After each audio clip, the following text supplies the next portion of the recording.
Pernah kepikiran nggak, apa sih sebetulnya kebaikan itu? Kedengarannya mungkin simpel ya, tapi pertanyaan ini tuh salah satu perdebatan paling tua dan paling fundamental dalam sejarah manusia. Jawaban kita atas pertanyaan ini, sadar atau nggak sadar, itu membentuk segalanya, mulai dari hukum negara sampai cara kita berinteraksi satu sama lain. Yuk kita telusuri bareng perdebatan yang udah berlangsung ribuan tahun ini. Oke, kita langsung ke intinya aja ya. Apa ada satu definisi kebaikan yang berlaku universal buat semua orang, di semua budaya, sepanjang sejarah? Atau jangan-jangan baik itu sesuatu yang selalu terikat sama konteksnya? Gini deh, apa yang dianggap baik buat seorang prajurit Sparta zaman dulu, apa sama dengan baik buat seorang dokter di zaman sekarang? Nah, ini dia dilema utamanya. Buat ngebongkar dilema ini, kita bakal panggil 3 filsuf raksasa. Mereka ini datang dari zaman yang beda-beda banget dan ngasih jawaban yang sangat kontras, bahkan saling bertentangan, untuk satu pertanyaan yang sama. Anggap aja ini kayak pertandingan debat intelektual kelas berat. Di sudut pertama, kita punya Aristoteles dari Yunani kuno. Di sudut kedua, Immanuel Kant dari era pencerahan.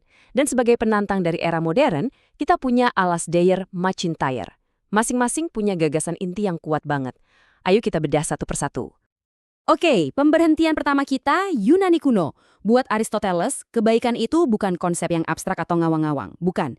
Kebaikan itu adalah tujuan akhir dari seluruh hidup kita sebagai manusia. Sesuatu yang kita semua perjuangkan untuk capai. Nah, konsep utamanya Aristoteles itu namanya eudaimonia. Tapi jangan salah ya, ini bukan sekedar happy atau senang-senang sesaat. Eudaimonia itu lebih dalam, lebih kayak kondisi mekar atau berkembang seutuhnya sebagai manusia, mencapai potensi terbaik kita. Nah, inilah menurut Aristoteles kebaikan tertinggi itu, tujuan akhir dari semua yang kita lakukan. Terus gimana caranya kita bisa nyampe ke eudaimonia? Bukan dengan ngapalin buku aturan. Menurut Aristoteles, kita butuh yang namanya pronesis atau kebijaksanaan praktis. Jadi orang baik itu kayak sebuah skill. Ini soal gimana kita bisa ngambil keputusan yang pas, di waktu yang pas, dengan cara yang pas, dalam situasi dunia nyata yang terus berubah-ubah. Nah, disinilah letak tapinya. Etika Aristoteles itu sangat terikat sama masyarakatnya waktu itu. Sebuah masyarakat yang, jujur aja, nggak nganggap budak, perempuan, dan orang asing punya peran penuh dalam kehidupan moral. Ini jadi pertanyaan besar buat kita.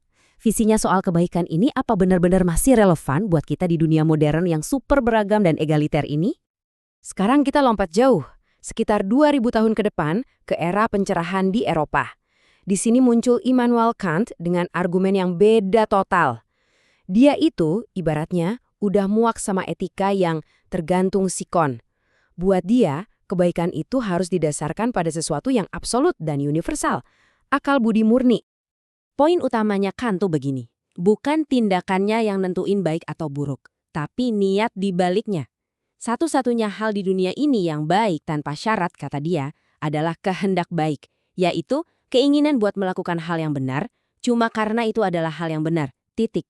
Bukan karena bikin kita bahagia atau dapat pujian, tapi murni karena kewajiban. Oke, terus gimana kita tahu apa kewajiban kita?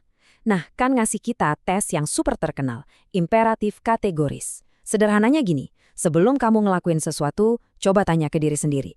Gimana ya kalau semua orang di dunia ini dalam situasi yang sama, ngelakuin hal yang sama persis kayak yang mau aku lakuin?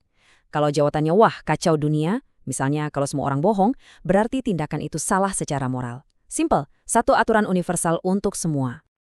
Nah, di sini kita lihat banget bentrokan dua pemikir hebat ini. Aristoteles ngelihat kebaikan itu kayak puncak gunung yang kita daki, sebuah tujuan yang kita capai lewat karakter dan kebijaksanaan praktis di lapangan. Sebaliknya, Kant ngelihatnya kayak kompas moral, sebuah hukum universal yang didasarkan pada akal budi, berlaku buat semua orang, di mana aja, tanpa terkecuali. Ini benar-benar dua cara pandang yang fundamentalnya berbeda. Sekarang kita loncat lagi ke zaman yang lebih dekat sama kita dan ketemu sama penantang ketiga, Alasdair MacIntyre. Dia ngelihat perdebatan ini dan bilang, tunggu dulu, etika modern, terutama yang ngikutin Kant, kayaknya ada yang hilang deh. Sesuatu yang fundamental. Argumen intinya MacIntyre tuh kurang lebih kayak gini. Dia bilang, kita ini masih pakai kata-kata kayak kewajiban, hak, kebaikan, tapi kita udah lupa konteks sosial dan sejarah yang ngasih makna ke kata-kata itu. Jadinya, aturan universalnya Kant itu jadi kayak kata-kata kosong yang nggak punya akar di komunitas dan tradisi yang nyata. Jadi menurut McIntyre, kita tuh nggak bisa jadi orang baik secara umum gitu aja. Pertanyaannya selalu baik sebagai apa? Kamu bisa jadi dokter yang baik, orang tua yang baik, atau teman yang baik. Kebaikan itu selalu terwujud dalam peran dan praktek yang spesifik di dalam sebuah komunitas, yang punya sejarah dan tujuannya sendiri.